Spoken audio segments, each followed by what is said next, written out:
Épisode 60.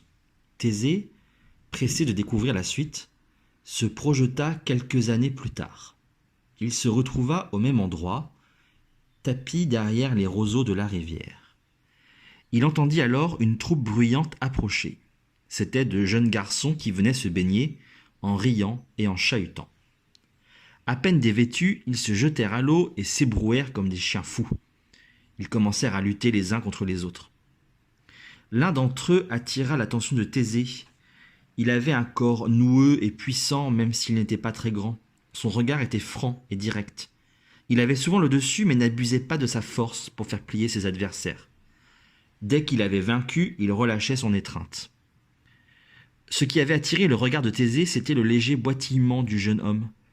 Hors d'haleine, les garçons cessèrent leur jeu et s'allongèrent sur la rive pour se sécher. « Tu as encore gagné, Édipe !» dit l'un d'eux. Celui-ci réagit par un éclat de rire. Rien dans ce tableau ne semblait pouvoir troubler leur bonheur. Manifestement, Édipe, qui était un bel adolescent, sortait d'une enfance heureuse. « Si nous mangions » proposa-t-il joyeusement, « j'ai une faim de loup. »« Ta mère, la reine Périboea, est toujours aussi attentionnée, il n'y a là que des merveilles » s'exclama un garçon en déballant un panier de victuailles. Thésée en eut l'eau à la bouche.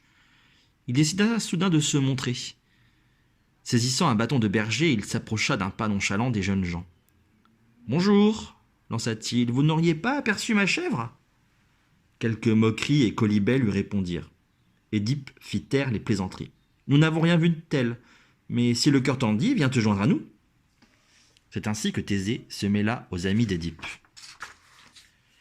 Après s'être rassasiés, ils reprirent le chemin de Corinthe. Thésée avait eu le loisir d'étudier de plus près les compagnons du jeune homme. L'un d'entre eux, d'humeur sombre, parlait peu et ne participait pas au rire. Ses sourcils broussailleux se fronçaient imperceptiblement lorsqu'il regardait Édipe. Thésée lut à plusieurs reprises de la colère dans ses yeux noirs. En atteignant le sommet d'une côte, les jeunes gens décidèrent de se lancer un nouveau défi. Celui qui jetterait une pierre plate le plus loin serait sacré roi de la journée. Chacun s'appliqua au lancer. Thésée vit bien que le jeune homme aux sourcils froncés voulait vaincre Édipe plus encore que gagner. Il banda ses muscles, mit toutes ses forces en jeu. Ce fut pourtant Édipe qui l'emporta. « La prochaine fois, cousin, ce sera ton tour !» le consola Édipe, mais le cousin ne desserra pas les dents, sauf pour marmonner quelques syllabes audibles de lui-même. « Bâtard, bâtard !» murmura-t-il. « Que dis-tu » lui demanda Édipe. Son cousin se mit alors à hurler. « Bâtard, tu n'es qu'un bâtard !» Édipe blêmit sous l'insulte. « Tu n'es le fils de personne, et certainement pas du roi Polybe et de sa femme Périboea. Tu n'es qu'un enfant trouvé. Regarde-toi, tu ne le ressembles même pas. » Thésée ressentit douloureusement cette attaque. Il se revit enfant, cherchant obstinément de qui il était le fils. Édipe, sous le choc, titubait comme un homme ivre. Sans réfléchir, Thésée lui prit le bras pour le soutenir. D'instinct, il savait ce qu'Édipe allait faire. Ils marchèrent jusqu'au palais du roi de Corinthe, laissant derrière eux le groupe de jeunes gens frappés de stupéfaction.